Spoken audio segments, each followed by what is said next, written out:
ပါရှင် player 3ယောက်ကျန်သေးတယ်တယောက်ကတော့တဲ့ player ကိုပါအသက်ကုန်းကိုဒါ rush လာပြီးတော့အပေါက်ခေါ်မဲ့ Lucifer ဖြစ်ပါတယ်ရှင် Okay တစ်ဖက်မှာ Lamborghini က Hangar ကိုပါအပြက်ဖြုတ်လိုက်ပြီဆိုတော့မဟုတ်သေးပါအဲ့လောက်ကြာနှစ်သင်းမဲ့ကြံမှာတော့လေ fighter ကြီးနှစ်သင်းပါပဲเนาะကေးလေတပုံကြီးယူထားကြတာပါပဲရှင် Lamborghini ဆို9 k တောင်ယူထားတယ်သွေးဆက်စီနဲ့သွေးမဖြည့်သေးဘူးကိုဆရာမမိုးတို့ 4K တွေ Jockey 4K ဒီဘက်ကဆရာကြီးတွေလည်းသွေး K တွေအသီးသီးယူထားဒါတော့ Lucifer ကနည်းနည်းလေးပို့ပြီးကတ်လာတဲ့အနေထားရယ်เนาะစတင်ကတ်လာပါပြီရှင်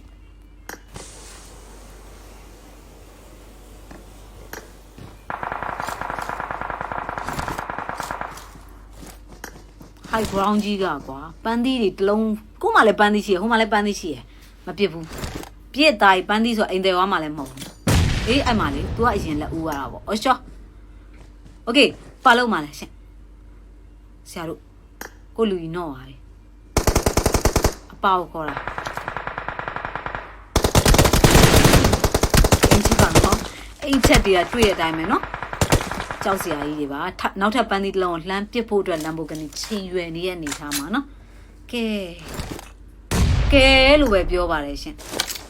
ဆရာကြီးချိန်နေမကောင်းပါဘူးရှင်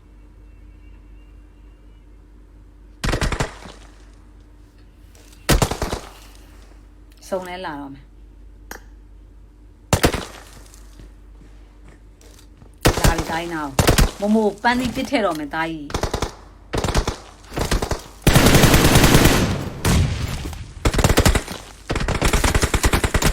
ရတော့ပါဘူးရှင်